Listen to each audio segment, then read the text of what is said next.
السلام علیکم ورحمۃ اللہ وبرکاتہ۔ پچھلے دنوں آپ لوگوں سے بات ہوئی تھی کہ امریکہ میں آسکرز ہوئے۔ آسکرز کے بارے میں نے آپ کو بتایا تھا کہ ایوارڈ سیریمنی ہے اور بہت سارے لوگ ایسے ہیں دنیا میں جو گناہ کرتے ہیں جنہیں آپ فلمیں دیکھ کہتے ہیں، اور پھر بہت سارے لوگ ان گناہوں کو دیکھنے جاتے ہیں پیسے دے کر۔ بہرحال اس گناہوں کی انڈسٹری میں جو لوگ اچھی پرفارمنس دیتے ہیں گناہوں میں، ان کو بلا کر ایوارڈ دیا جاتا ہے، تو یہ اس کی سیریمنی ہوتی ہے۔ اینی وے،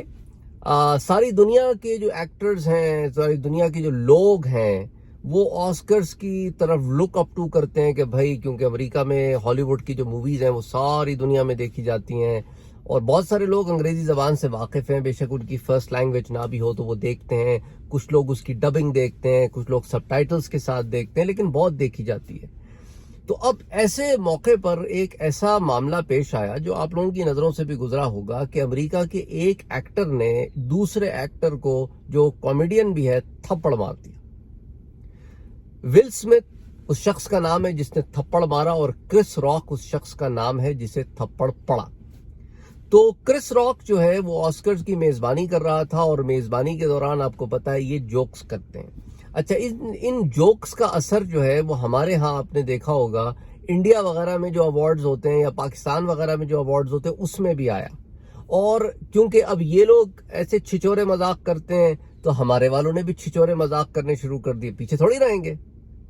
ایوارڈ سیریمنی کے اندر کسی کی ٹانگ کھینچنا، کسی کو ذلیل کرنا، کسی کو رسوا کرنا، الٹے سیدھے سوال پوچھنا، اور جو اس قسم کی بغیرتی کر سکتا اس کو لا کے ہوسٹ بنا دیتے ہیں۔ ہمارے ہاں بھی ان کی آف کورس، جب کوا چلا ہنس کی چال تو اپنی بھی بھول گیا، تو آپ کو تو پتہ ہے کیا فالو کرتے ہیں کہ امریکہ نے کچھ بنایا تو ہم نے تو بنانا ہی بنانا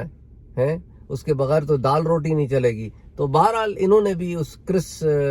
راک نامی ایک آدمی کو بلایا، اب کامیڈین ہے، مسخرے کرتا ہے، مسخری کی اس نے، اور اس مسخرے پن میں اس نے ول اسمتھ کی بیوی جو کہ بیمار ہے، شی سک، اس کو ڈیزیز ہو گئی ہے جس کی وجہ سے بال جھڑتے ہیں، تو اس نے مذاق میں اس کی بیوی کے بالوں کا مذاق اڑا دیا، جھڑنا جو ہوتا ہے نا اس کا مذاق اڑا دیا۔ اس وقت سب ہنس کے خاموش ہو گئے، لیکن ول اسمتھ بھی ہنسا،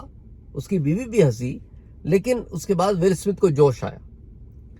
ہی walk up to Chris Rock, وہ کرس راک کی طرف واک کر کے گیا اور اس نے اسے زبردست تھپڑ مارا اور واپس آ کے اپنی سیٹ پہ بیٹھ گیا۔ آسکر ایڈمنسٹریشن کا کہنا ہے کہ ہم نے ول اسمتھ سے کہا کہ اب آپ یہاں سے چلے جائیے، لیکن اس نے کہا میں نہیں جاؤں گا، میں بیٹھا رہوں گا، میں کیوں جاؤں۔ اور ول اسمتھ کی اس حرکت کے اوپر وہاں موجود بہت سارے لوگوں نے، جو اسی انڈسٹری کے لوگ تھے، کھڑے ہو کے تالیاں بھی بجائیں۔ ٹھیک ہے، تو اس کو سراہا کہ تمہارا اقدام بالکل ٹھیک تھا۔ اچھا، اب میں جس پوائنٹ کی طرف آہستہ آہستہ آ رہا ہوں، کہنے پوری کہانی کیوں سنا رہے ہیں، ہمیں کیا موویوں سے لینا دینا، میں آپ کو ایک پوائنٹ بتانا چاہ رہا ہوں۔ پوائنٹ یہ ہے کہ کرس راک نے جو کیا وہ اکارڈنگ ٹو ہم ہیومر تھا، فریڈم آف سپیچ تھی، اور ول اسمتھ نے پلٹ کے جو کیا اس کو لوگ کہہ رہے ہیں بعض کہ بھئی آپ سے فریڈم آف سپیچ ہضم نہیں ہوئی، آپ میں ہیومر نہیں ہے، اور بعض کہہ رہے ہیں کہ اس کی غیرت کا تقاضا تھا کہ اس کی بیوی کا مذاق اڑایا گیا ہے، اور اس کی بیوی جو ہے وہ کسی بیماری سے گزر رہی ہے، وہ ایک حساس معاملہ تھا، اس حساس معاملے کے ساتھ کھلواڑ کیا گیا۔ تو ڈیفینیٹلی کوئی بھی آدمی جو ذی شعور، باشعور، ہوش مند، غیرت مند ہوگا، اس کی غیرت کو جوش آئے گا، وہ اس کے اوپر اقدام کرے گا۔ اب یہ بات جو لوگ کرتے ہیں، انہیں یہ باتیں تب کیوں بھول جاتی ہیں جب یہ مسلمانوں کے خلاف اپنی زبانوں کو دراز کرتے ہیں اور اسے فریڈم آف سپیچ کا نام دیتے ہیں، یا مسلمانوں کے احساسات کو یوں مجروح کرتے ہیں کہ کارٹونز بناتے ہیں اور کہتے ہیں برداشت کرو، اور مسلمان اگر اس پر کوئی رد عمل کا اظہار کریں تو کہتے ہیں کہ تم لوگوں میں سہنے کی طاقت قوت نہیں ہے، تم لوگ بڑے بالکل آپے سے باہر ہو جاتے ہو۔ یہاں تو بیوی کا معاملہ تھا نا، ایک آدمی کی بیوی کا معاملہ تھا، تو اس کی غیرت جوش میں آ گئی اور اس نے تھپڑ دست دیا، تو اس کے اوپر قوم کہہ رہی ہے ہاں بھائی گڈ جاب، تمہارا کام ہے بحیثیت مرد کے کہ اپنی عورت کی عزت کی حفاظت کرو۔ تو یہاں جب ناموس رسالت کا معاملہ آتا ہے، مسلمانوں کی اسلامی اقدار کا معاملہ آتا ہے، مسلمانوں کی بہن، بیوی، بیٹیوں، ماؤں کا معاملہ آتا ہے، تو پھر کیوں کہتے ہو کہ خاموش رہو؟ عجیب بات ہے نا، کچھ نہ کہو، سہو۔ یہ ڈبل سٹینڈرڈز دیکھنے میں آئے ہیں معاشرے کے۔ یہی آپ کو بتانا تھا کہ یہی حال ایک مسلمان کے دل کا بھی ہوتا ہے جب وہ شے جو اسے دنیا اور اس کی ہر شے سے زیادہ محبوب ہے، اس کے خلاف اگر کوئی بات کی جائے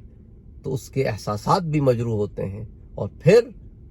ہر انسان مختلف طریقے سے اس کا اظہار کرتا ہے۔